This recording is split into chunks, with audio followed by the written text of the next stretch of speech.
आपको रिकवरी वाला का कर्जा अगर आपके ऊपर हो गया, कोई परेशान अगर कर रहा है तो आपको बिल्कुल घबराने की जरूरत नहीं है साथियों। आपका कोई मानहानि नहीं कर सकता है, आपको कोई जबरदस्ती परेशान नहीं कर सकता है।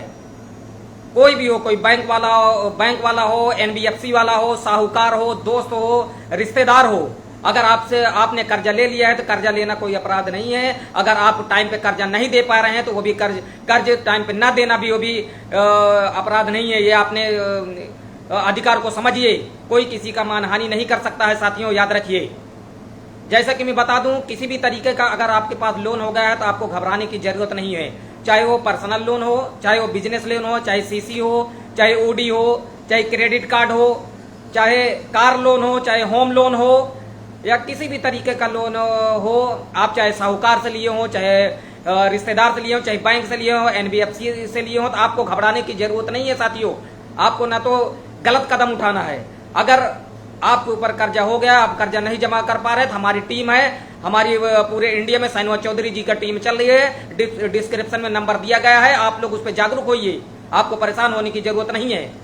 कोई आपको अवैध तरीके से परेशान नहीं कर सकता है, अवैध तरीके से आपको रोक नहीं सकता है साथियों। जैसे कि मैं बता दूं, अभी अमेठी क्षेत्र की हमको 2 जगह की खबर आई है। एक बंदा ऐसा है, जैसे कि मेरा मित्र यार दोस्त है, यानी कि मान लीजिए अजीम कर का एक लड़का है। वो समझ लो कि इतना बड़ा व्यापारी था, कोरोना काल के पहले से बहुत बड़ा व्यापारी था।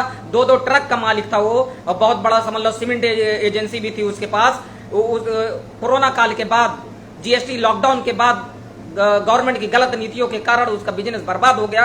1.5 साल 2 साल समझ लो कि कोरोना में बंद होने की वजह से उसका पूरा बिजनेस चौपट हो गया। आज ऐसा दिन आ गया है कि उसका गाड़ी भी खिंच गई है, सब कुछ खिंच गया, बिजनेस भी बंद हो गया है। यहाँ तक कि साहूकार उसके जो प्राइवेट लेन देन वाले हैं, अजीम कर का अमेठी का लड़का है, उसका जो है धमकी देते हैं कि आपकी गाड़ी रोक दिया जाएगा, आपको घर वाले को परेशान किया जाएगा, आपका दुकान बंद कर दिया जाएगा, कहीं पर भी अगर मिलते हो तो मारूंगा भी।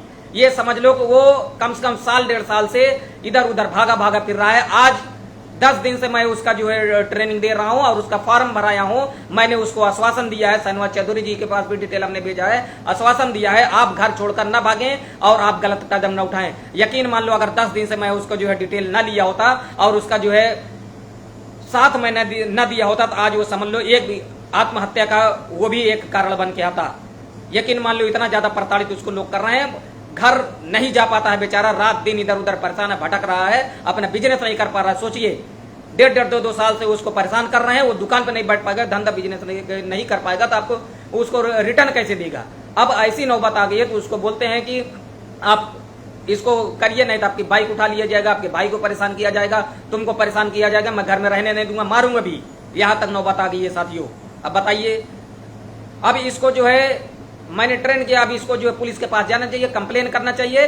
कर्ज हो गया है, कर्ज लेना कोई कर्ज हो गया है तो कोई अपराध नहीं हो गया है। आपको इनको पुलिस के पास जाना पड़ेगा और वहां पे सुरक्षा लेनी पड़ेगी। ऐसे कोई किसी को जबरदस्ती परेशान नहीं कर सकता है, कोई घर से छुड़वा के भगा नहीं सकता है। बेचारा जो है घर परिवार वाला है, वो कितने दिन तक बाहर रहेगा। वो उससे भी 1 हफ्ता पहले की नसीम नाम का एक बंदा है अमेठी का, उसको भी इसी तरीके से परेशान किया गया। जब हमने उसको संज्ञान में लिया, पुलिस केस करने के लिए बोला, तब वो सामने वाला आके उससे हाथ पैर जोड़ा और बाद में बोला कि ठीक है, जैसे तैसे हो सकेगा आप वापस दीजिए। साथियों, मैं हाथ जोड़कर बार विनती करता हूं, समझ लो, अगर आपके ऊपर कर्जा हो गया है तो आपको परेशान होने की जरूरत नहीं है, ना तो आपको गलत कदम उठाने की जरूरत है। और आपके ऊपर कर्जा हो गया तो कोई भी साहूकार आपको परेशान नहीं कर सकता है साथियों, आपको मार नहीं सकता है, गाली गलौज नहीं कर सकता है। ये अवैध है, ये गलत है। अगर ये ऐसा कोई करता है तो इसका वीडियो बनाइए, रिकॉर्डिंग करिए। गाली गलौज कोई करता है, रास्ता रोकता है, उसका वीडियो बनाइए और ऐसे लोगों को जेल में जाना चाहिए। वित्त मंत्रालय को और कड़क एक्शन लेना चाहिए, आरबीआई को और कड़क एक्शन लेना चाहिए।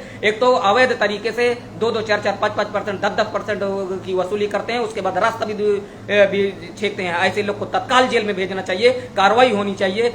चारों तरफ जो है ये करना चाहिए, अभियान चलाना चाहिए। गुना एक जिला है, वहां पे पुलिस प्रभारी ने पूरे जिले में अभियान चलाया है कि अगर अवैध तरीके से वसूली किया जा रहा है, साहूकार लोग जो 10-10, 20-20% वसूली कर रहे हैं, उसका अभियान चलाया गया।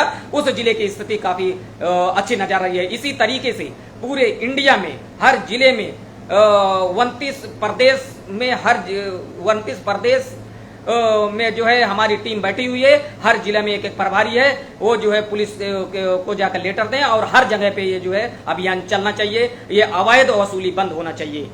ये समझ लो कि मोटी रकम, छोटी सी रकम देके अभी एक और केस सामने आया है, उसको 25,000 रुपये महीने का लेके 2500 रुपया ब्याज वसूली किया जा रहा था। वो बेचारा बता रहा है कि आज कम से कम 45,000 रुपये, 25,000 देके 45,000 रुपये ब्याज भर चुका है। उसको भी मुद्दल वैसे को वैसे रह गया। ऐसे लोगों से भी बचाना है देशवासियों को, जनता को गुलाम बनाया जा रहा है। पैसा बांट के मोटी रकम कमाई जा रही है और जनता को गुलाम बनाया जा रहा है, प्रताड़ित किया जा रहा है। और बैंक वाले भी प्राइवेट वाले को जो है वसूली पे एजेंसियों को देके वो बैंक वाले भी गलत तरीके से, अवैध तरीके से गाली गलौज करके, बदतमीजी करके वसूली कर रहे हैं। इस पे भी संज्ञान लेना होगा, पुलिस वाले को भी संज्ञान लेना होगा, सरकार को भी संज्ञान लेना होगा। और हम लोग तो समझ लो जगह जगह पे जागरूक लोगों को कर ही रहे हैं।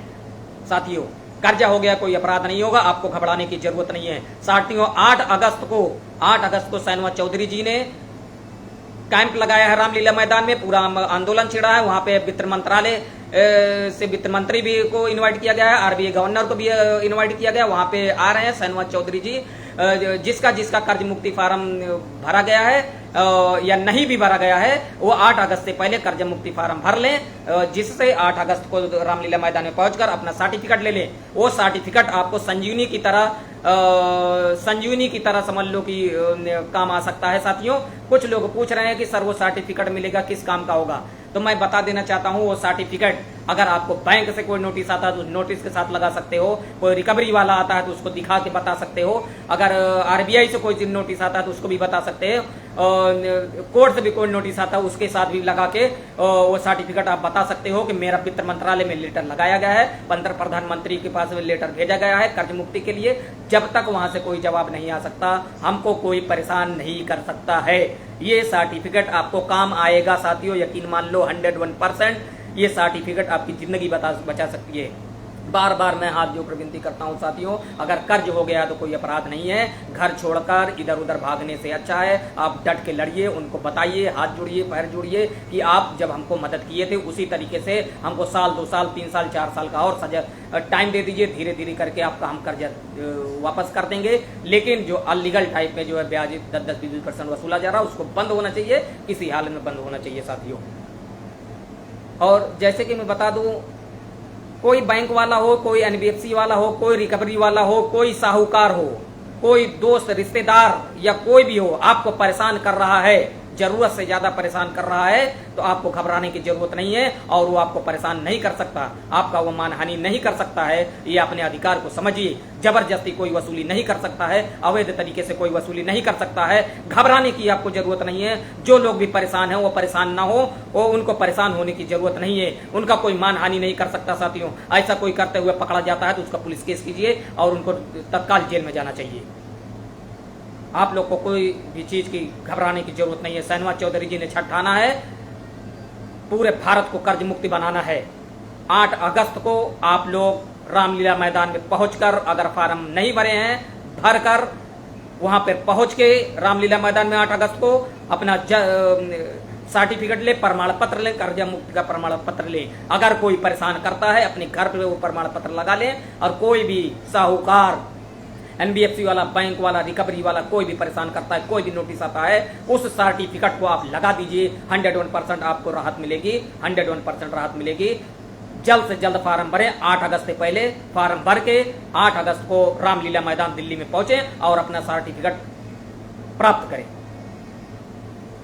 जैसे कि मैं बता दूं साथियों, पूरे देश में अभी कल बिहार से मैंने फेसबुक पे डाला हुआ था नंबर, तो वहां से फोन आया, मेरे वीडियो के डिस्क्रिप्शन से निकाला वो नंबर और फोन आया कि सर मेरा भाई ने कर्ज लिया हुआ था, उसका जो है कोरोना में डेथ हो गया। कोरोना में डेथ होने के बाद उसकी रिकवरी उसके छोटे से बच्चे, 6 साल के बच्चे, 8 साल के बच्चों से वसूली किया जा रहा है।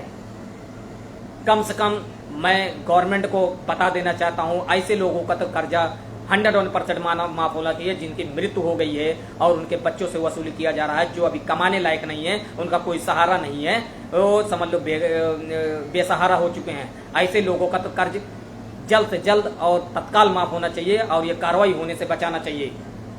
और बहुत सारे लोग ऐसे हैं जो कमाई उनकी लाख लाख रुपए थी, 1.5 लाख थी, उनकी एमआई अगर 1.5 लाख रुपये सैलरी थी, उन्होंने एमआई 50,000, 70,000, 75,000 एमआई बना के लोन लिया हुआ था।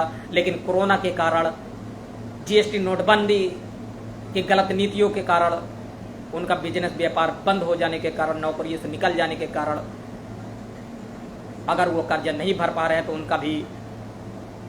उनको भी वक्त मिलना चाहिए और उनका जो कर्जे की एमआई, बड़ी एमआई है, उसको छोटी करके थोड़ा और वक्त देना चाहिए। ये भी गवर्नमेंट को सोचना होगा, क्योंकि ये दुनिया का सबसे बड़ी आपदा है। इसके लिए हम लोग सोनिया चौधरी जी ने इसको कर्ज मुक्ति अभियान का अभियान निकाला है, क्योंकि ये दुनिया की सबसे बड़ी आपदा थी। इससे कोई नहीं झेल पाया, हर देश परेशान हो गया इससे। हमारा इंडिया भी परेशान है, इंडिया के एक एक व्यक्ति परेशान है। सबसे बड़ा मुद्दा आज देश में बनते जा रहा है तो वो कर्ज है। कर्ज के नीचे लोग दबे हुए हैं, 90% लोग कर्ज के कारण दब चुके हैं। यही वजह है जो आर्थिक स्थिति हमारी सुधर नहीं रही है, उसी से लोग परेशान हैं।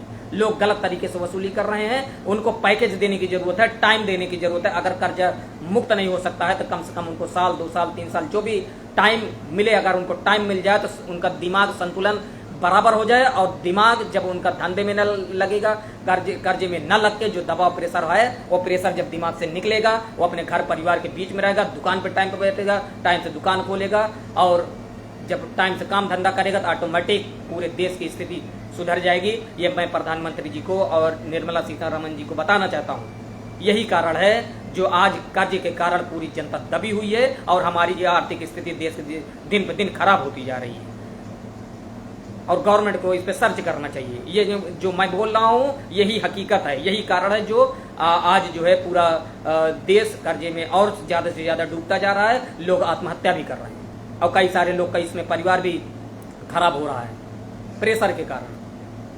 यही वजह है देश की स्थिति सुधर नहीं रही है। आए दिन देश पे और कर्जे पे कर्जा बढ़ते जा रहा है, स्थिति नहीं सुधर रही है, महंगाइयां बढ़ती जा रही हैं, सब कुछ बढ़ते जा रहा है। जब तक हमारे देश का एक एक जनता, एक एक आदमी मजबूत नहीं होगा तब तक देश मजबूत नहीं हो सकता, ना तो देश की आर्थिक स्थिति मजबूत हो सकती है। जब तक देश की एक एक जनता का आर्थिक स्थिति मजबूत नहीं होगी तब तक देश की भी आर्थिक स्थिति मजबूत नहीं हो सकती। ये लिख के ले लो, ये मैं गारंटी के साथ, दावे के साथ कह सकता हूँ।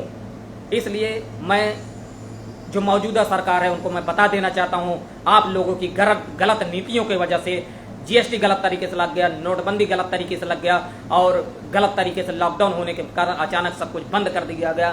साल, 1.5 साल, 2 साल जब दुकानें बंद थी तो लोग कहाँ से सब कुछ करते, सब कुछ अस्त व्यस्त, तहस नहस हो गया, सब बर्बाद हो गए। तो कैसे स्थिति सुधरती? आपको पैकेज देना चाहिए, टाइम देना चाहिए, तब जाके स्थिति सुधरेगी। ये मैं गवर्नमेंट को बता देना चाहता हूँ। जय हिंद, जय भारत।